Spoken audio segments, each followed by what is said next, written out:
Hi, my name is Frieder Hochheim. 20 years ago, working as a gaffer in Hollywood, lights didn't exist that I needed to work with, so I designed them. Join me today as we look at the world of Kino Flo. Hi, I'm Tom Jacob, sales rep for Kino Flo Incorporated. I'm here to show you some great stuff about our product line today. Let's go have a look. The first thing I'd like to show you is the 4x4 bank. This is probably our most widely used fixture worldwide, and it starts with something that you want to be aware of, and that is select lighting.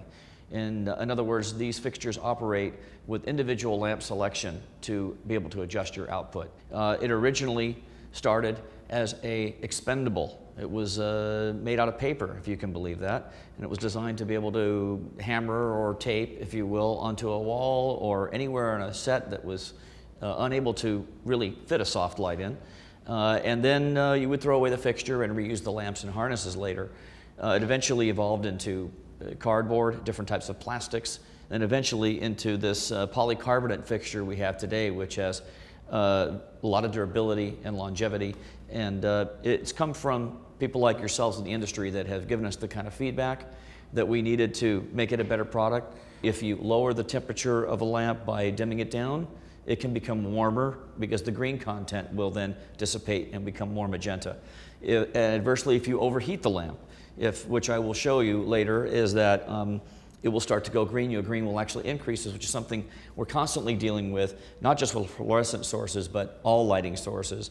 We're using minus greens and plus greens to try to balance that color correction.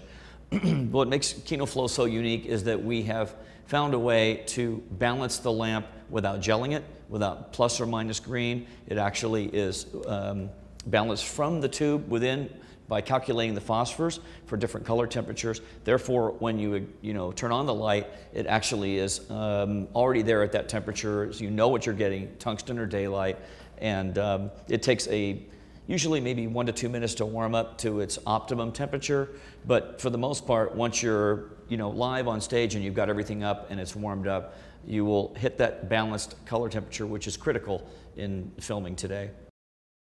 One of the great things about the 4x4 bank is it makes your work look sensational. The whole Kino Flo line is really designed to make your life easier, make your work faster, and more accurate, and take some of the guesswork out of it. Many people that really don't have a lot of background in lighting and film don't necessarily know how to correct a lamp or how to light for a certain look.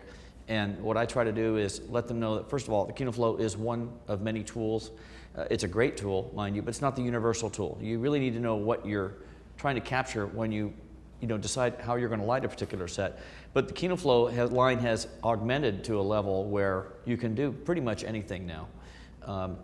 One thing I can tell you about the 4x4 bank, and here's a story you remember, is one of the great DPs of our industry, Russell Carpenter, who is the Oscar winner for Titanic, came in here a few weeks ago telling us that he was starting to do a lot of stills, perhaps still life, fruit, flowers, things like that.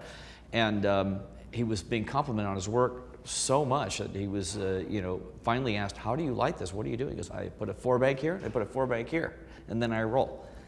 So there's a perfect example of what we can do for you. But again, you need to know a little bit more about the product, and that's what I'm here to tell you, is to kind of go through the detail of what you would work with, whether it's a select lighting, a dimmable product, or perhaps into our TV production lighting, which is a lot more powerful and bright. It is very easy to describe. It is a 4x4 bank. We make a series of sizes. We make from 15-inch all the way up to 8 foot. That'd be 15-inch, 2 foot, 3 foot, 4 foot, 6 foot, and 8 foot. And we make single, double, and 4 bank. And they're identified just by their size and how many tubes they are.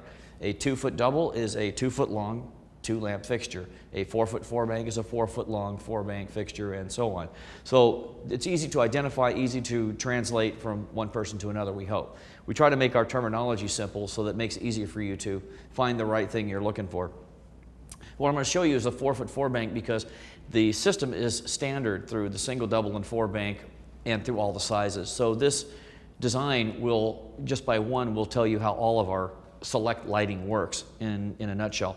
So we've got 4 lamps here, and at this point I've got there's some components that create the total of a fixture, and that would be the fixture housing, the reflector, the lamp, and then finally the louver, which is on the outside, and that's used to control the light.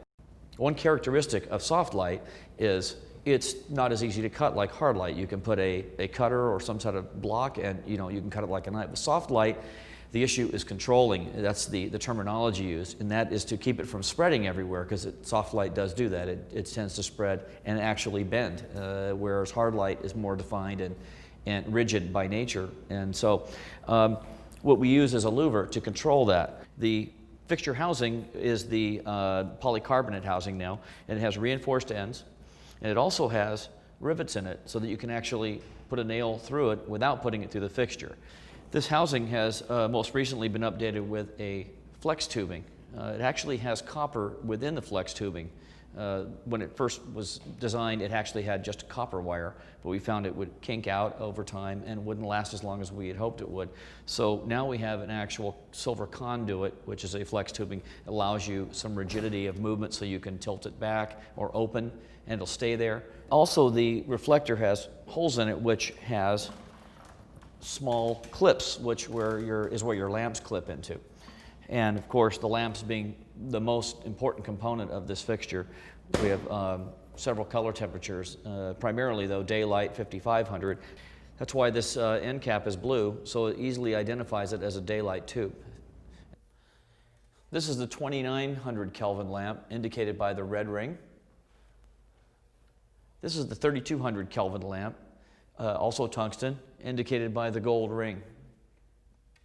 These are to make it easily identifiable once it's in the fixture, especially when the fixture is off, so you don't have to pull any of the components off to see what light it is. You can just look through the louver or at the end of the fixture and see what color lamp it is. The last component of the fixture is the louver, and also a very important component in that it helps to control the light. Without a louver, the soft light will spill everywhere, top, bottom, left, and right. What the louver does is then bring that light in so it's not spilling all over the set where you might have a second camera, you might have some other reflective instruments perhaps, or you just need the set dark in the background or sides. Attached to the harness is our 4-bank cable. Now we have different color cables for the different lamps, meaning we have a yellow for the 4-bank, we have a red for the double, and a green for the single. Not that it's necessary to memorize those, but this will be a 4-bank cable, and that, of course, couples directly to the 4-bank harness. The lamp harness has 4 individual cables, one to each lamp, and they're shortened to the length so that each one only goes to one lamp. This way you won't have any confusion of which one goes where. You can see there's a shorter one for the first, then it goes to yellow, and then black, and finally to blue. And each one is cut to length to match that particular lamp, so it makes it easier for you to figure out what order they go in. The harness is then attached to a 4-bank extension cable. It's always recommended when you disconnect to turn off the power source, so it's always important to turn your ballast off first. So I'll turn off the lights one at a time. And now I can disconnect the harness. It just has a coupling ring, very easy to unscrew. It's a 16-pin cable, and it also has a keyway, which makes it easier when you do reconnect, so that it would then reconnect very simply. So now I'm going to show you the mounting system for the 4-foot 4-bank. This is an Omni mount, and it's our newest design. It's what we call the universal mount. It's because the same mount is used for our single, double, and 4-bank systems, and that would be up to the 4-foot size. We have different style for our larger fixtures, which I'll show you later. But you notice it has 4 capture points. It also has a pin. The idea is that it has much more grabbing power when you put it on the fixture. And then lastly, it has a ball joint Omni mount on the back, which allows you then to put the fixture in any orientation you wish, when it's on a stand or hung overhead. This particular stem, 3/8" stem, is designed to work on a grip head, so you can put it on a stand or C-stand. It's knurled, so it gives it a good grip on the stand end, and of course then you will be able to manipulate its direction by just opening up the Omni mount and then locking it down. Be careful though, you don't open this too far. It's actually spring loaded. If you open it too far, once it de-springs, it's not easy to get back together. So just loosen it enough so you can get it loose to correct the direction of your fixture and then lock it down tight. So this is the standard mount that comes with all of the 4x4 banks. However, we do have a variation of other mounts, and that is available by request. One of those mounts is the baby receiver. As you notice, it's got about 100-degree angle on the arm, but it has a 5/8 baby receiver on the end. Therefore, you can take a grip head off of a C-stand and mount it directly onto the top of the stand. Or one of the most important things would be to hang the fixture off of a Mayfer or any other type of clamp that has a baby spud. This will then slide onto it and lock into place and give you a good solid grip for hanging the fixture overhead. You notice these have the same omni-mount ball joint. So essentially you could actually use one mount and just take the ball out and switch to the other mount that you wish to use. And therefore you don't have to carry several mounts and you just tighten it back up. Or there's other shorter versions of the baby mount we have for straight down rigging. So always check and see what type of mount you need so you have the right thing for the application you're using it for. The early version of the 4x4 bank had a mount that simply uses plastic pins and it would just snap in by pushing the pins down. What we found over time is they would wear out and get loose and could risk the fixture falling. So this new universal mount was developed, and as you can see, it has the 4 grooved holes for your locks to interface with, and then it has a pin. You can just turn it to the right and snap it into place. It's very tight and sturdy. When you're ready to remove it, all you do is pull the plunger to remove it from the pin, turn it to the left, it comes right off. One of the small items that is attached to the mount plate, which is asked quite frequently, is what these small wire bands are for. And those are simply for safety chains. Even though the fixtures are fairly light, we still want to be safe on set. So always try to use a safety chain when rigging.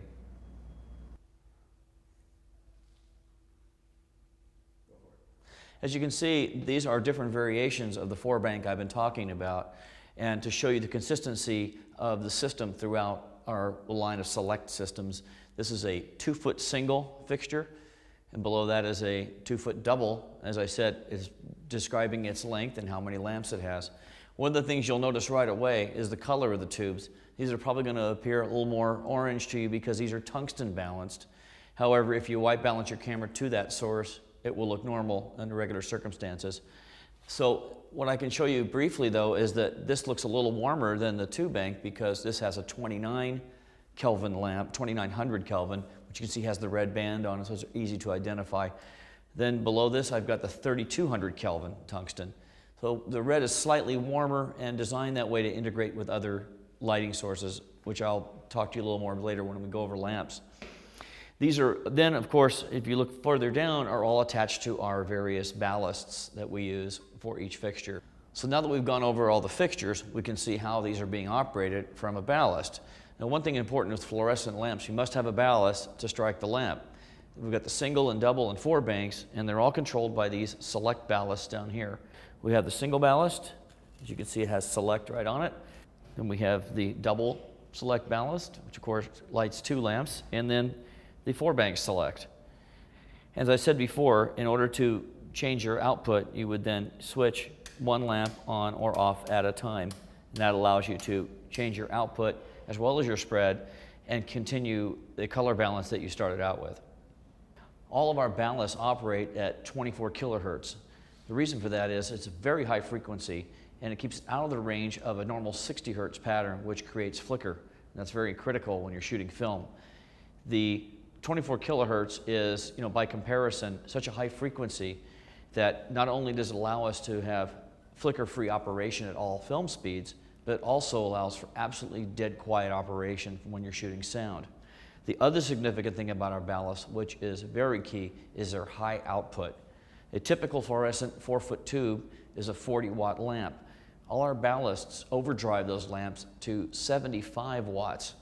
Now typically that would drive any standard fluorescent lamp way into the green spectrum, but what we've done is corrected that so that you have a good high output, balanced soft light from our fluorescent system.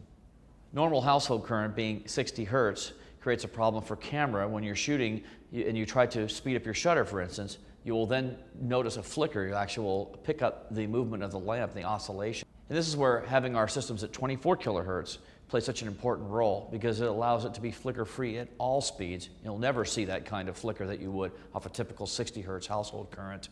And it also is absolutely silent running. Okay. And here we have a 4'4" bank that's rigged overhead on a Minimax stand.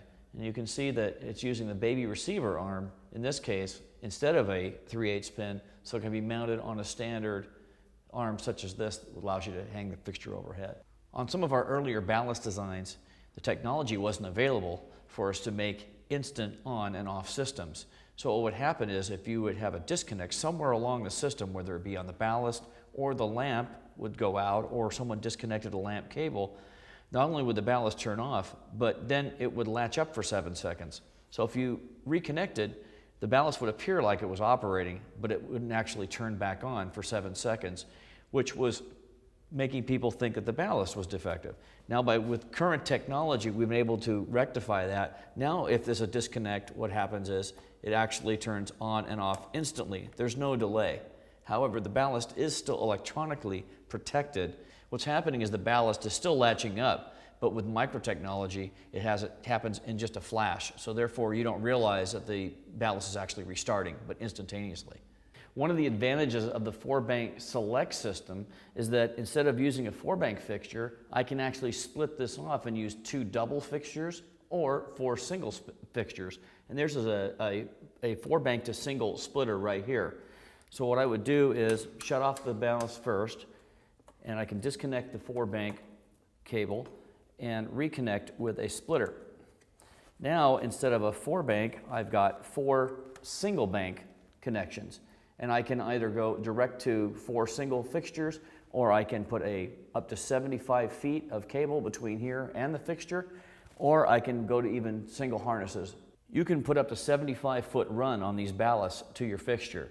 So you can either run 75 feet of 4-bank cable and put a splitter on the end of it, or you can put a splitter right on the ballast and run 75 feet of single cable in any direction and take a 4-bank and completely split it apart in 4 units. They interface this way. You would take a typical 25-foot cable and then plug them into each other and daisy chain them up to 75 feet. You can do this with a single, double, or 4-bank. This way you can either run them straight to the fixture, or in case you're using a splitter, you can run the cables from the ballast and put the splitter on the end of your run. Here is a single harness, basically just a cable with our connectors and 1 single plug. This then connects onto one end of your single splitter. Once that's connected, now I can illuminate 1 lamp at a time. This allows me to run up to 4 singles or 2 doubles off the same 4-bank ballast. All of our fixtures have a harness, whether it be single, double, or 4-bank. In this case, I have a single harness, just for demonstration to show you how a harness will attach to each lamp. The clamp has a 2-sided plunger that you push together and lift the connector off, and then just easily to replace whichever lamp you want to do and put the harness back on. Our select ballasts run everything from 15-inch up to a 4-foot fixture. However, if you're going to go bigger than that with a 6-foot or an 8-foot Kino Flo, you'll need this ballast, the Mega Ballast. It will run either the 6-foot or the 8-foot. You can tell by the cable it's very, very large, but this is a Mega 4-bank. Works exactly the same as our select ballast. We have individual lamp selection, and it also has a switch. In this case, it's marked high output, standard output, because we're not putting anything shorter than a 6-foot lamp on here. Therefore, it can be calibrated to the same for both. And it will keep you within a color correct range at either level. So that's important to know. If you have a standard output, you can kick it up to the higher output and get maximum output out of your fixture. This is the Mega 8-foot fixture. As you can see, it has the exact same design as our single, double, and 4-banks. But in this case, it's our Mega length fixture. We make them in 6-foot or 8-foot, and they come in single, double, and 4-bank variations. This is the mount for our Mega fixtures, meaning the 6 or 8-foot. The big difference is it's a junior pin instead of a baby, so it has to be much heavier duty for the weight. And also, it's a much larger omni mount because of the size and trying to keep balance with the fixture that big. One thing I want to point out is this hollow opening is just for weight purposes. It is not a baby adapter. Sometimes people will get that confused. It's important to know that this must be mounted on a junior clamp or a junior stand. The other thing is the way this tightens. This actually is a ratchet. It's similar to some of our product. Instead of just a regular twist butterfly, this is a ratchet arm, which you actually have to lift off, relocate, and lock in, and then turn. And then you would pull, turn, engage, and twist. And that's how you tighten or loosen this particular mount. This is the Flathead 80. It's an 8-lamp Kino Flo fixture. There's a lot of significant difference to this is it has a aluminum housing as opposed to the polycarbonate housing that our other fixtures have had that I've been showing you. This also has a chrome grid on it. This grid is supposed to allow more light transmission versus the black louver. However, with more critical measurements, we've found that they're relatively the same, but they do have a mirror effect that spread the light in different ways and give you a little bit different spread. This fixture right now has 2900 Kelvin tungsten lamps in it, and the camera is balanced for daylight. That's why it looks a little orange to you right now. Once I switch the camera, now you can see that it goes back to its normal white color because the camera's balanced to that level. So now I'll show you the other side of the flathead. You can see it has a carry handle built onto it to make it easy to move around set. It's got the heavy-duty junior mount, very similar, in fact exactly the same as the Megas. And then it's run by the same Select 4-bank ballast that we use for our typical 4'4" bank. The significance here is that it's very lightweight and it's got a big powerful source that you can move around set, and the ballasts aren't attached to the fixture, so it's lightweight and easy to use. This is the blanket light, pretty much our largest fixture we manufacture. It's designed for a very large soft source to just literally blanket a set with light, used a lot in commercials for instance, cars, motorcycles, or even in feature films when they're lighting maybe a big dining table where they want just nice soft coverage everywhere on set. And then of course you bring in your side play lights additional to that. This particular one has a Light Tools louver on it. And once again, the louver is used to control the light, give a little more direction as opposed to just flooding the room completely. But you have that option to use it on or take it off if that's what you want to do. It snaps together very easily. It comes in a kit with 3 cases so that you can literally put it together yourself in about maybe 30 minutes. The blanket itself is a very large harness consistent with all the other lights that we make. It's a 16 lamp system, and all the lamps are 6 feet. And because they're 16, that would take 4-bank ballasts to operate. And because, again, they're 6 feet long, we use our mega ballast for these. Therefore, this gives you that individual lamp control again, no color shift, and you can bring in 1 up to 16 lamps, and then, of course, you can maybe skip a lamp here or there, go odd, even lamps, however you want to do it to create different light levels and create a very nice soft coverage. Very easy to put together. As I said, the blanket comes out of the case, hangs over the frame, which snaps together. Then you put your diffusion or your reflector or your silk or your louver, and ultimately finish off the fixture so it's completely giving the coverage that you're after. Then of course you have 4 cables that interconnect down to the ballast, which are in a separate box. It hangs from one of the stands you would set up to mount this. Or on the floor, if you will. The case holds 4 ballasts. You can use either standard mega ballasts, or we now have the DMX mega ballast, which allows you that advantage of running it from a remote light board with DMX control. Here I'm going to show you all of our lamps that we make exclusively for the Kino Flo line. Of course, they can be used in other systems, but the True Match lamps, as you see here, are really the nucleus of the Kino Flo system. This is where it all started. It's these balanced lamps that are designed by calculating the phosphors from within the lamp without having to use a gel and presetting them for 2900 Kelvin, which is indicated by the red ring, as we've talked about, 3200 Kelvin, which has a gold, and daylight 55, which is blue. This is the basic T12 lamp that's used through our single double 4-bank from 15-inch up to the 8-footers. One of the things we've incorporated in developing these lamps for use on production is the safety coating.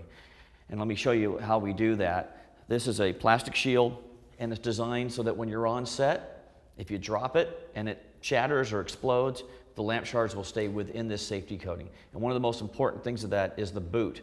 It's booted very, very tight because we found in previous designs that boot can actually fly off, or the end caps can actually fly off and explode. So we want to make sure it stays within this envelope so that everyone's safe and you can handle these, regularly without any safety, concerns. The other thing, which is a side note of this safety sleeve, is it actually blocks harmful UV. So if you ever do a shoot in a museum where they have rare tapestries or print art or any fine art, fine painting, if you will, that is normally not allowed to have regular photography and flash photography, you can use these in those situations. To give you an overview of all the lamps that we manufacture right now for our products, of course, the most widely used is our T12 lamp. That would go in our 15-inch up to 8-foot lamps, and they're known as a T12. They're about 1.5 inches in diameter, safety sleeved. The only time that these lamps are not safety sleeved is by request. If you have perhaps an image series that's going into a TV studio that's going to stay permanently installed, you don't necessarily have to have the safety sleeve because the lamps aren't being taken in and out as frequently as you are on production. From there, we go to the second, probably most common light is our compact lamp. And if you notice, all these are trademarked as True Match. So you'll see our label on all of these. This is used in the Diva Light series. It's also used in the Parabeam series. They're 55 watts, and that's how they're powered through those systems. And of course, they're dimmable. Now these are not safety sleeved for the very same reason. They don't come in and out of the fixture very often. The standard T12s are the ones that are really being handled more frequently. And then from there we go to some of our smaller stuff. We've got the Mini Flow lamp, which is from our 9 or 12-inch fixture, which is our car kit. And then we have our very, very tiny Micro Flow lamps, and these are about the size of a pencil. The only difference is the length. We have 100 millimeter and 150 millimeter. And these come in a 3200 Kelvin or a 5500 Kelvin temperatures. We also have them in green and blue for chroma key.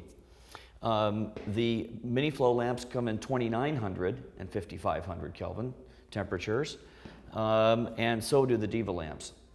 I'm showing you these first because those are the more commonly used lamps that are out there in our systems. The newer products that we're coming out with now would be the T8 lamp, and these are really designed to go in a installation that's already existing. We make them in 3200 Kelvin or 5500 Kelvin, and you would just acquire these to put in existing fluorescent fixtures in a location. And they are not safety coated, and the only thing you have to worry about is that you won't have the high output that you would normally have through our ballast. You'll get whatever standard output that fixture is putting out, which is, I believe, 30 watts on this type of lamp. And then lastly, probably second to last, is the new VistaBeam lamp. This is a twin T7 tube. I believe it's only seen in Europe other than here at Kino Flo. It's a 96 watt lamp, very, very bright, and that is in our new VistaBeam series, which are also 29 and 5500. And then lastly is the Barfly quad tube, if you will, designed exclusively for us. And as you can see, it's actually four fingers, but only one base. It's actually one continuous tube. And these also come in 2900 and 5500 Kelvin. The reason we have a lot of these type lamps in 2900 versus the 32 is simply this. Because of feedback from the field, the 3200 Kelvin lamps were not warm enough. We found that to integrate with other systems that are in the field, perhaps ARRI or MOL and what have you, that they're a lot warmer and they burn into maybe the 26 to 2800 Kelvin range. And they were saying the 32Ks had to be gelled down too frequently. So we created the 2900 line to sort of answer the call of those so they can integrate on set better with existing instruments. The last two lamps are the Cameo ring lights, the 6-inch and 9-inch. The 6-inch really is our current production model. However, the 9-inch is a working prototype and is likely to be a future design for us to use in production. They also come in a 3200 Kelvin or a 5500 Kelvin. Now I'm going to show you the Image 80, probably one of the most commonly seen Kino Flows on set besides the 4-bank, used in film application for overhead lighting, green screen lighting, sometimes even on a stand in a pinch. Instead, if we don't have a flathead 80, they could use an Image 80 on a stand. It's also very common in television studios. Most of the local networks use the Image 80s to create a nice soft coverage. But what I'm going to show you is how it works and give you an overview of that and the newest version, the Image 85. Here we've got an Image 80. It's an 8-lamp, 4-foot fixture. It is an aluminum housing, so it only takes the 4-foot lamps.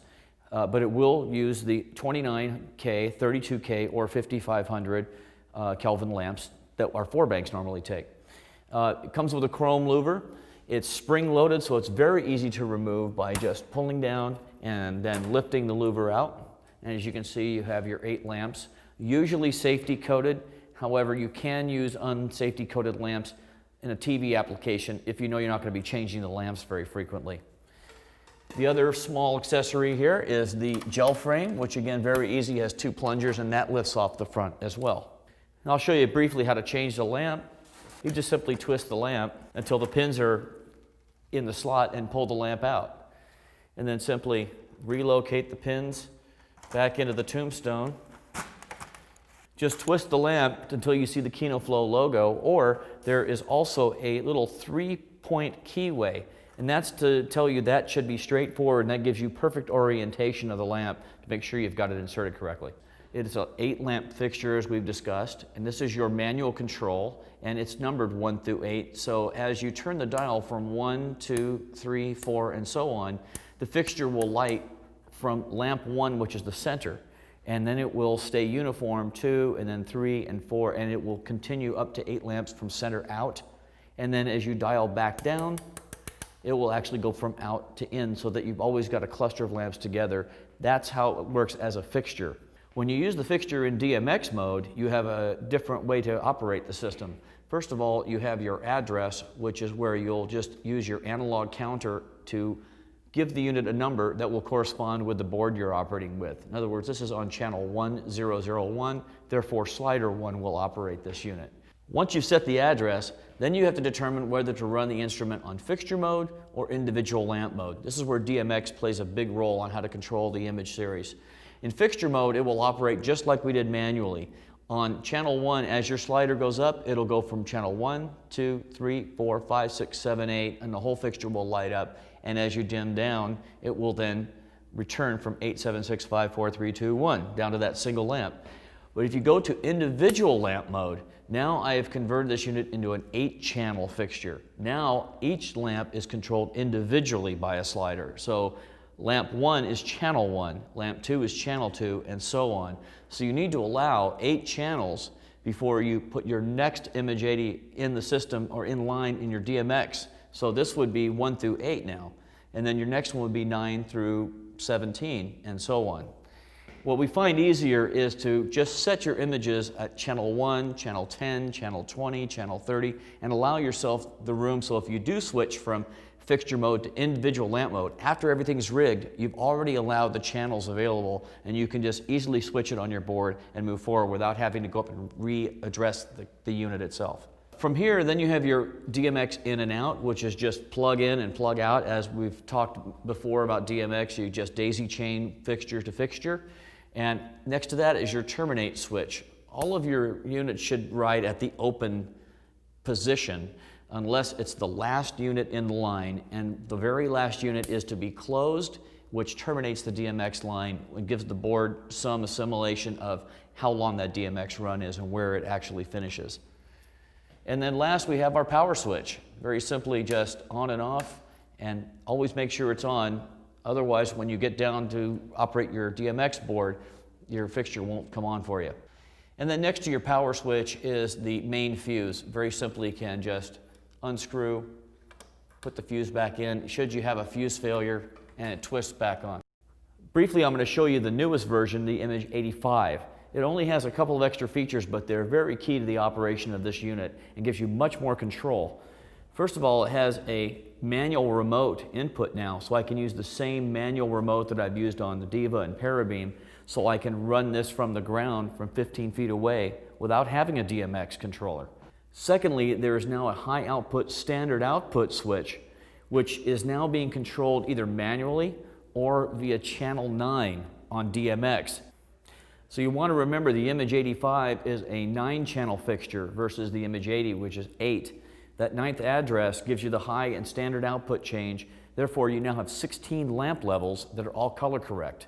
When you're on set and you have a mixture of the Image 80 and Image 85, it's always best to just try to use the rule of using channel 1, 10, 20, and so on. Therefore, you've already allowed up to 9 channels for each unit. You don't have to worry about if it's an 80 or an 85, as long as you have enough channels on your board to control that many. Now I'll show you the Parazip 400. This is new for 2006. It's a variation on the Parabeam. It's controlled exactly the same way. It has DMX addressing. You can switch from 2 to 4 lamps manually or through DMX. You have manual dimming and power. Everything on the back is the same. The key difference is how it mounts. This has a yoke mount versus the center mount on the Parabeam, and it has a more linear design. Instead of having 4 lamps in parallel, now I've got 2 lamps in a linear layout and then 2 on top of the other. It's really good for tight ceilings or shorter ceiling height when you like to get this kind of output, but you don't have enough room for the Parabeam. And plus, many gaffers and DPs, lighting designers, have said, we prefer the yoke mounting because that's something that's very similar to what you see on TV studio sets today. So we wanted to try and have an alternate mounting system for those people that require it. And lastly, the Parazip has the same accessories available like the Parabeam. You've got your gel frame, you have a louver you can put in. We have the 90, 60, and 45 degree black honeycomb louver. And of course, as usual, we have a sister unit, the Parazip 200. So we always have a 4-bank and 2-bank to create that family of systems. We've taken the theory of the Parabeam and gone to the next level and created the Vista Beam. This is new for 2007. It is equivalent to about a 6K soft light. You might say either a 6K with a softbox or bounce light. That's the kind of output you're getting out of this. Now these lamps are 96 watts each, and believe it or not, it pulls a total of about 10 amps. So you can actually plug this into a standard wall outlet. It's pretty remarkable. And be warned, it is a very, very bright fluorescent fixture. It will give you the same kind of distance and throw that the Parabeams do. As you can see, it has a very similar parabolic mirror design, but these are twin T7 tubes, so they're about twice the size of the standard Parabeam tube, so you're getting about double that output.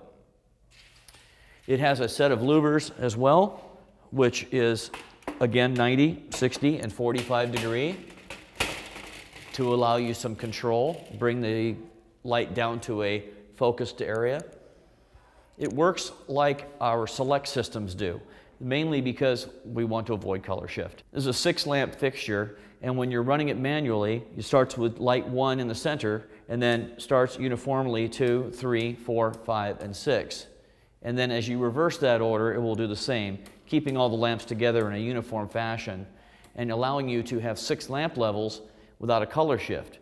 But there's an additional control on this fixture, as we have on the new Image 85, which is a high output, standard output. So now you have 12 color correct lamp levels.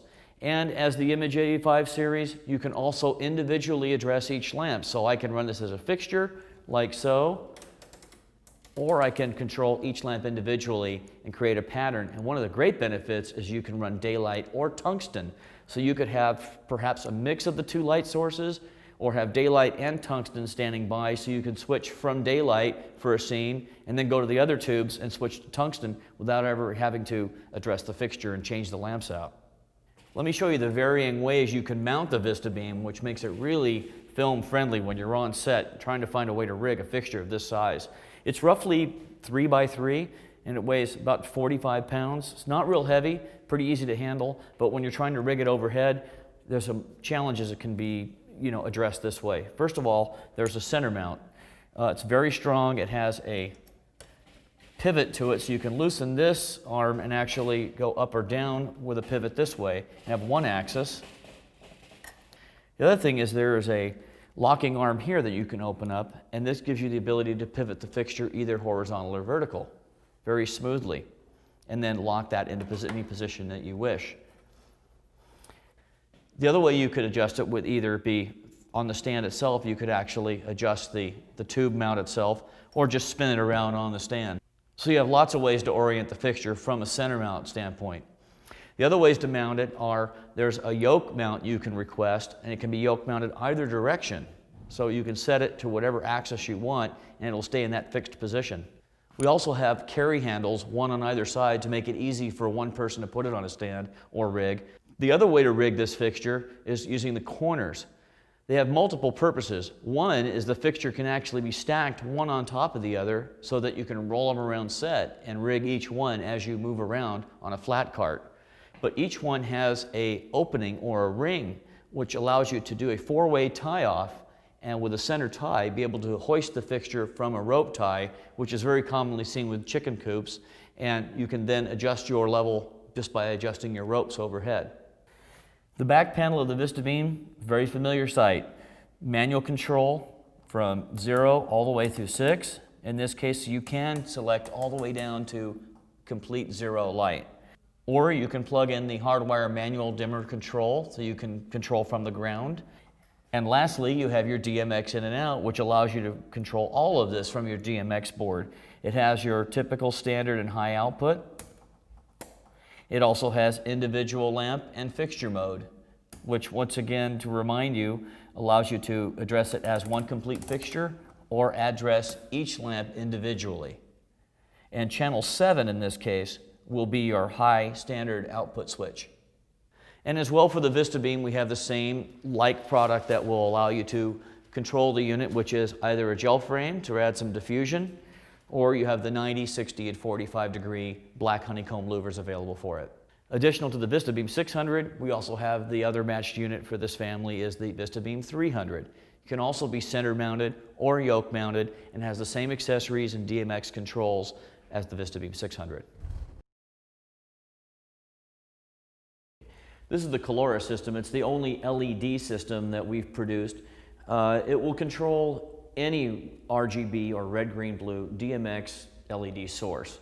This particular one, though, will run up to 4 fixtures. And then you can, of course, daisy chain DMX from this to subsequent units, as many as you want. Each lamp has an individual channel, so you can run them individually, or you can run them as unique together and have them all on the same channel, and they'll all respond equally. We have a single channel controller that we designed strictly for those that don't have a sophisticated DMX board. They can either dial into a specific color, and it's not as detailed of increments as you would on a DMX board, but it gives you some variation. You can go from red to green to blue, or if you push the button, there's different scroll patterns or modalities, and there's even a flash mode. The Coloris here is a 24 volt, 150 watt system. It basically just runs off standard AC. You just plug it in and you've got your power, and then you'll install each lamp separately and then have your addresses put in and you're off and running. One thing that's very important about the Coloris is that it is red, green, and blue, very spiked colors, and it's not intended to be used as a white light. There are white LEDs out there, but this is not one you would want to use for that. Once you put all those color factors together, you're going to get a very, very magenta, very pasty type of look. And it's very important. It's designed not to be used as a white light, but as a color background for music video, bar scene, any type of, maybe you can use it for flashing of police lights, things like that. But strictly color background, definitely not to be used as a white light. This is the Cameo, K-A-M-I-O, just to make sure you get the spelling right. Probably one of our most unique products because it's an onboard light for the most part. It's designed to actually go onto your lens. This is a 112 millimeter opening, a Panavision Primo. From there you step down to various sizes. What you need to find out is the outside diameter of your lens, not the focal length, but the actual physical size, and match that to your step down ring. Slip that into the back of the Cameo, it goes right onto your lens. It's a clip-on matte box system. It works very similar to any other clip-on matte box. Now what you're seeing here is the Cameo 6E, and the E means ENG.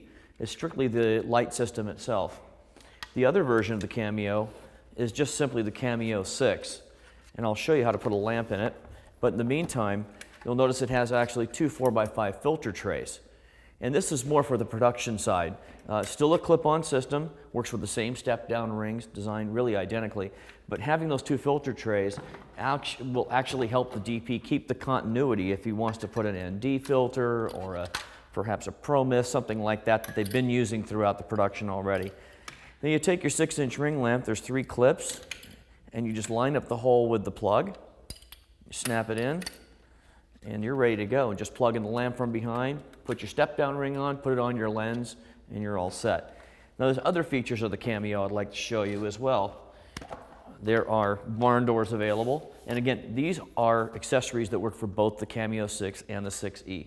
So you have a long top barn door that locks on, and then you have two side barn doors as well that you can add, which will create like a mat box extension. That way you can avoid any light coming in from around the back of the Cameo.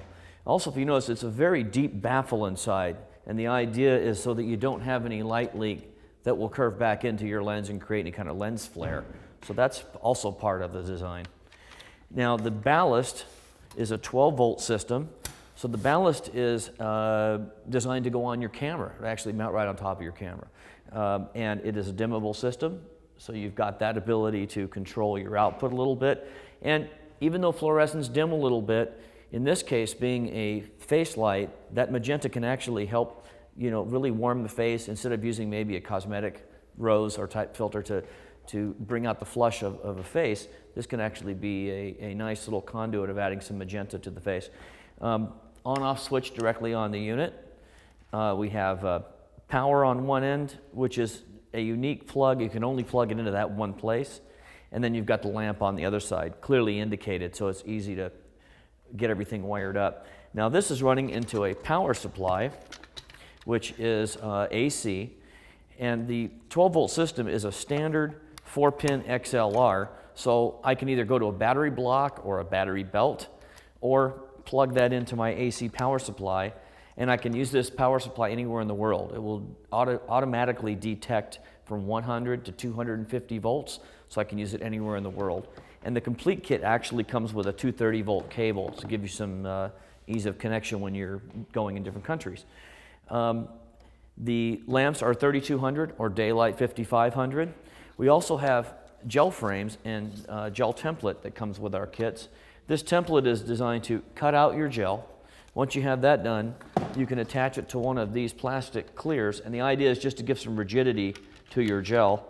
Then you can slip it over the front of the unit, and you've got yourself a nice, gel lamp in front if you need to either correct or perhaps put an unusual color on the lamp.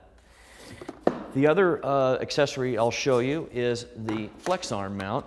And this is designed for those that don't necessarily have the right ring size with them, or they just might want to use it for maybe tabletop, or perhaps mount it on a wall, on a C-stand. I mean, you can really put this just about anywhere.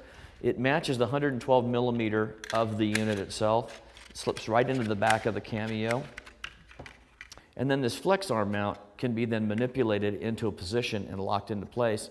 So it will literally stay right where you put it. You can roll your camera into it, or you can perhaps bring it down to shoot some miniature or any type of close-up work, which is very nice. Then you've got that dimmability. So it's a great feature for working close proximity. One thing to remember about the Cameo, though, it's a soft fill light. It's designed for about 4 feet from your talent.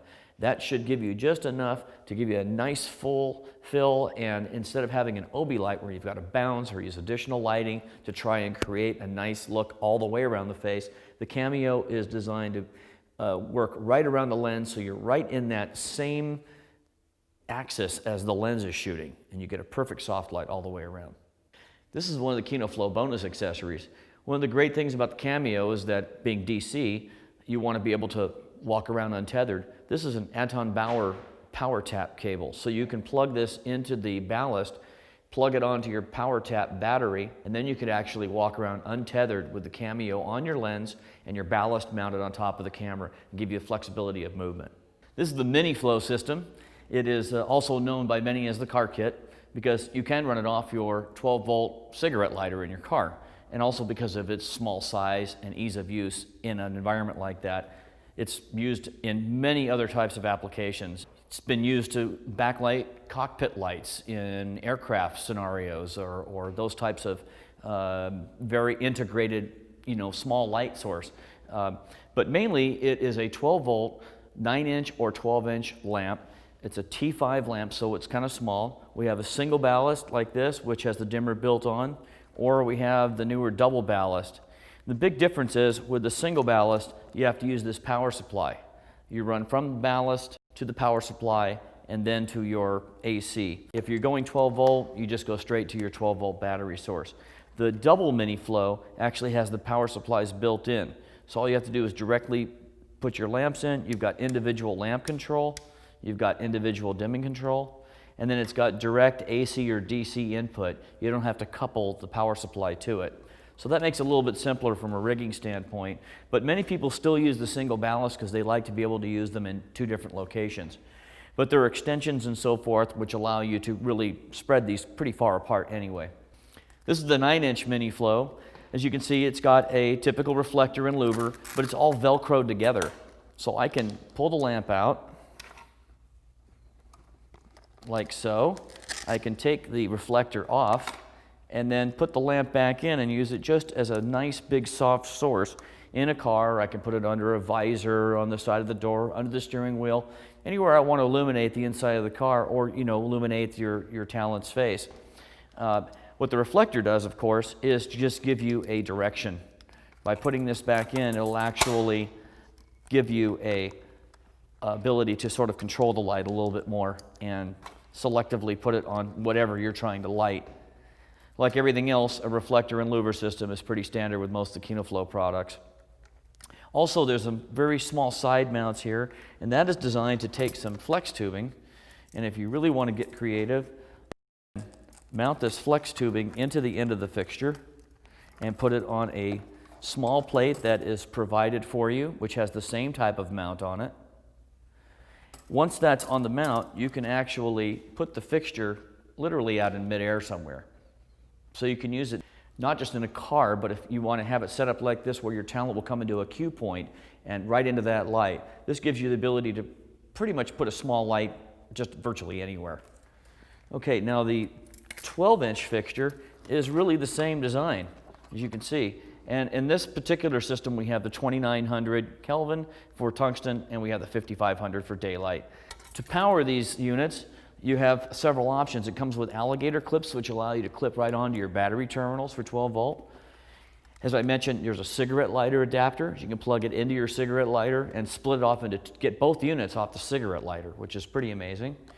You have extensions for your lamps so that you can run maybe 12 to 15 feet away from the ballast, give you some flexibility there. And then, of course, you have your AC power supply for backup should you run out of any DC power that you're on location with. We went from the Mini to the Micro. This is the really very small Kino Flo, the smallest thing we make. These are different lengths. They're 100 millimeter, which is our small size, to the 150 millimeter length. And you need to indicate that when you rent a kit or you purchase a kit. We have 3200 Kelvin for tungsten, 5500 for daylight, and then we have also chroma key blue and green. So those can also be used in some unusual filming applications. You can see the balance is very, very small. It's 12 volt, strictly on off. So you can turn them on and off at will. They can run to a 12 volt battery belt or block, but most frequently you'll find them in motorcycle helmets, car helmets, space helmets, things like that. They're also used a lot in commercials, perhaps behind a beer bottle, if you will.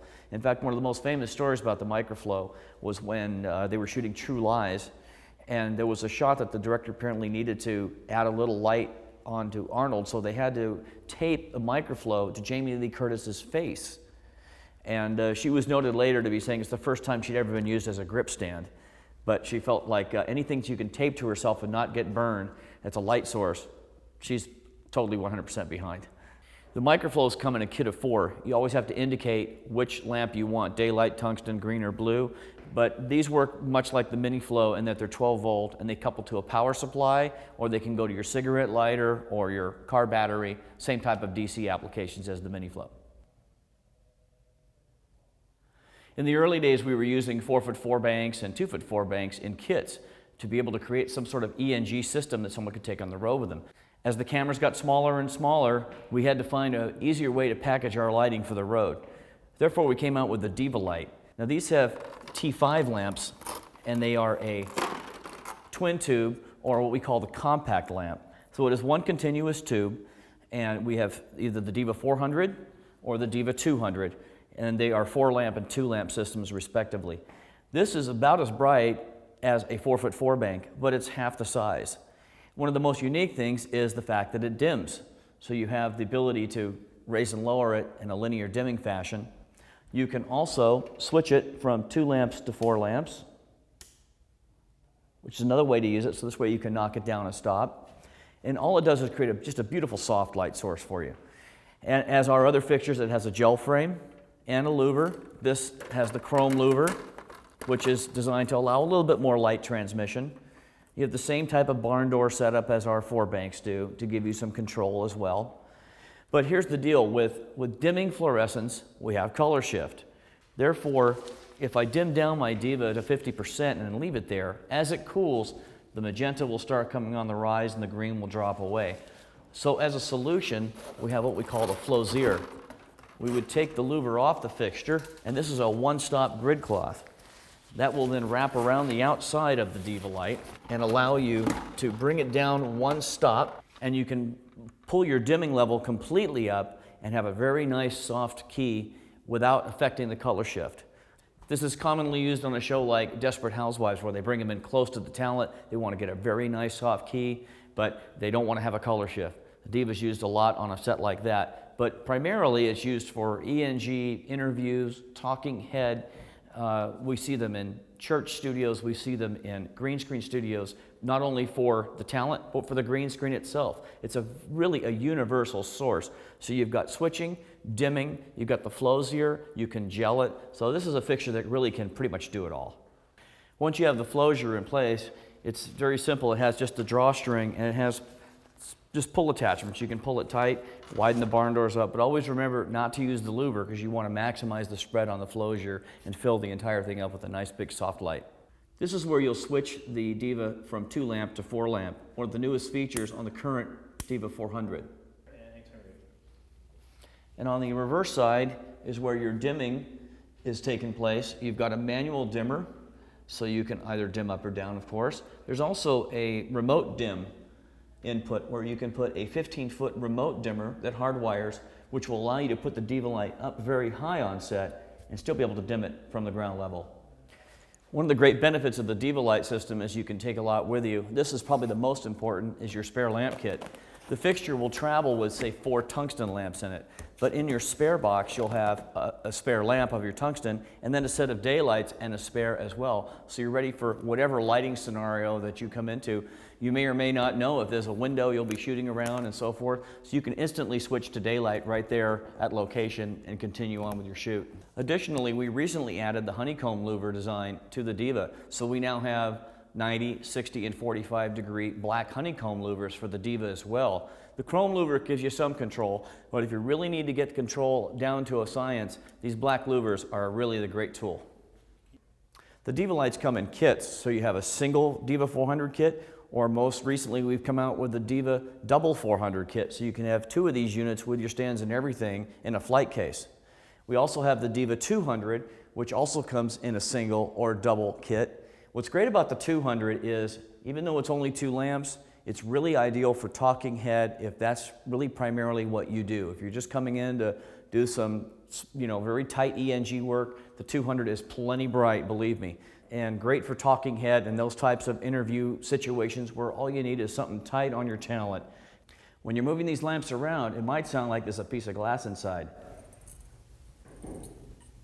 What that actually is a small amalgam of mercury that's within the tube, which allows it to strike with only 1 power base. It's very important when you orient these lamps that if you are going to a vertical position, that you run them with the tips down. And the reason for that is the hottest part of the lamp is the base, and you want that up, right, so that heat rises and will dissipate away from the fixture and keep the lamps running as cool and color stable as possible. The 4x4 bank and the Diva are systems that are designed for virtually close-up or relatively close operation. The Parabeam was subsequently designed for a little bit different application. It's actually really designed for television studios in mind. One of the things that fluorescent normally wouldn't do would be to throw the light very far. After 6 to 8 feet, it just drops off like any other fluorescent. What we did with the Parabeam, we designed parabolic mirrors behind each lamp. Now these have the same 4 lamps as a Diva light. The Diva light pulls 2.5 amps. This Parabeam also pulls 2.5 amps. But to give you some impact of the difference, you get roughly 75 foot candles and 6 feet from a Diva light 4 bank. This fixture has the same 4 lamps and ballast, and you get nearly 200 foot candles at 6 feet. And therefore the light will transmit much, much further, and it's designed for operation maybe 14 to 16 feet away is where its focus point is. Now it's dimmable just like a Diva light. It works exactly the same. You have 2-lamp, 4-lamp operation. I've got a diffusion panel which I can slide in and a gel frame which will give me some softness edge to it. What happens without the diffusion, you get a little bit of a striation from each channel of light. So what the diffusion will do is smooth that out, and it will not affect your output at all. One of the most important things to remember are the retractable holders that will keep your diffusion in place, because this fixture, again, omni-mounted, can be moved into a vertical position. You don't want your diffusion or your gel frame or louvers falling out. This is where the louver actually started, was with the Parabeam, and has found its way into pretty much our entire product line. This is a 60-degree louver, which will once again control that lateral light source that a Parabeam has and bring it down under control. The Parabeam is designed to light up a news desk, so because of these wide channels that it has, its footprint is very similar. It's very wide and lateral, and it has a short vertical coverage. So the idea is to move it further and further back to about 14 to 16 feet so that you can cover, say, a news desk or a panel. Then if you've got perhaps a translite or maybe a plasma screen behind the talent, this is where your louvers come in. You can slide those into the fixture, and then that will bring your vertical and horizontal coverage down a little bit and allow you to keep the reflection off the back of the set. And then just like the Diva light, it has 2-lamp or 4-lamp operation, and it can be dimmable in either position. You can run it manually, you can run it with our 15-foot extension dimmer, which is a hardwire, just like the Diva, or you can run it through DMX, either single or 2-channel. Unlike the Diva light, which has clips, these have guides for your lamps on one end where the tips go in. On the back side, under this reflector, it actually just pulls open with a couple of thumb holes, and then your lamps just snap in just like the Diva light. Once you have your daylight or tungsten lamps in, you just simply push the reflector back in place. One of the most unique features of the Parabeam is where the ballasts are located. What great benefit this is that when you're in a studio and they're up real high, you don't have to bring the fixture down to change the ballast. You just simply pull these 3 plastic tabs out, and the cover will come off without any tools, and the ballast is on a PC board, which actually just then plugs back in by putting it onto the rail, slide it back in, make sure it snaps into place, replace your cover, and quickly you are ready to go. All of our Parabeam accessories, the diffusion, gel frame, and louvers, have a tab on the side. That's to give you quick orientation. The fixture is not perfectly square, it's slightly taller than it is wide. Therefore, it makes it easier when you're putting your accessories on that the tab will go laterally to your left and right, make it easy to remember which way it installs. With fluorescent lamps, you cannot use a standard phase dimming or power dimming system. You have to use a separate control to affect the lamp because it has to have power maintained, otherwise it'll just shut off like a switch. That's why DMX is the perfect solution for dimming or controlling or turning on and off a fluorescent light. For instance, a DMX 4-bank, which is a select lamp system, when you turn a fader on and off, either as a fixture or a lamp, it will virtually just turn it on or off. If you're using a Parabeam or some other dimming type of fixture, it will actually activate it as a dimmer. It will fade up or fade down. Basically, it acts like it's a remote control system. It works just like the unit will work manually, but from a remote place. And you've got each channel corresponding to each fixture. So whatever channel you set that fixture on, you'll use that corresponding fader control from that board. Yeah, this is a very simple DMX control. It only has 12 channels, but each one is numbered. So if I had 5 fixtures, for instance, 5 Parabeams that are dimmable fixtures, I could fade each one up as 1, 2, 3, 4, and 5. However, if I was using a select 4-bank system, which has individual lamping that goes on and off, I would be able to turn on or off lamp 1, lamp 2, lamp 3, or lamp 4, and my 5th channel would be for the high-low switch. It's very important to remember with our 4-bank DMX ballasts and our image series, the newer versions, the 45 and 85, they have an extra channel for a high-low switch. So you always have one channel beyond the total amount of lamps that will give you that high-low activation. Here's what's so great about DMX. It's called DMX 512 for a reason. You can run up to 512 fixtures, daisy-chained, one to the next, and run them all simultaneously off of one fader. So I could literally fade up or fade on 512 fixtures off of one fader, and everything would move together in sync. Otherwise, I can then switch it to individual channels by just using this same similar type of counter and address channel 1, channel 2, channel 3 for each fixture, and those would then correspond to each fader, channel 1, channel 2, channel 3. Then I could run each fixture separately instead of in unison. To DMX the parabeam, you either can run the middle 2 lamps or the outer 2 lamps by using individual faders, or you can switch the unit to 4 lamps and then use one single fader to fade it as a complete unit. So here's how you would hook up your DMX for the parabeam. You go in with your DMX cable here, and you can go out from the DMX output and then daisy chain all your units one after the other from there. You would set your channel here with your characters, either channel 1, 2, 3, or 4, and that would correspond with your fader on your board. And the way this works is, since you have your dimming capability manual, either you can be in 2 lamp mode and control the middle 2 lamps or the outer 2 lamps fading up and down by those channels, or switch to 1 channel which will fade the entire fixture up as 1 and back down. I'm going to finish up with one of our newest products. In fact, it's so new it's not even out yet. This is the Barfly. This will be new in 2007. It is a very unique lamp in itself because it's actually a quad tube. This is a single tube with 4 T5 lamps, if you will, with a single base. So it is one continuous tube.